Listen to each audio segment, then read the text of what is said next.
Love should be easy. Why should it not? Do people from Japan usually use negative adjective plus or negative anything plus to omoimasen? He's referring to Yes Japan Daily number 113, which we just did, where we talked about how to say, what do you think? And I had made a discussion point in there saying you typically wouldn't say yokunai to, or you wouldn't say ii to omoimasen, but I said you can, right? Okay, let's talk about it. So what you're talking about is basically this.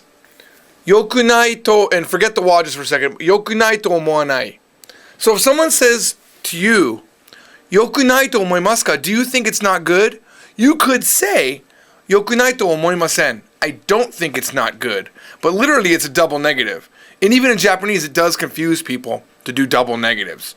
So one way that you sort of make that easier to understand is you add this wa for emphasis. Yokunai to wa omoanai, right? Yokunai to wa omoimasen.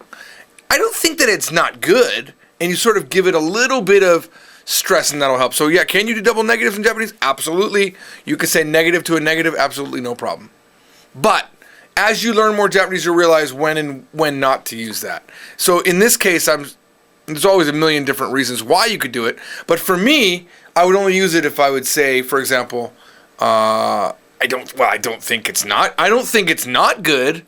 But even then, aren't you a little bit, like, what did I just say? I don't think it's not good. What? But do I think it's good? Even I'm lost. I don't know what I said. So should you avoid it? Yeah. So, for example, if someone says, yokunai to omoimasu ka, you probably should just say, omoanai, without the entire thing before it. Omoanai, I don't think so. Then there's no, you don't think that it's not good. But you're not saying something that sounds confusing. You're just agreeing or disagreeing. Wakarimasu ka? All right, thank you. That was a great question.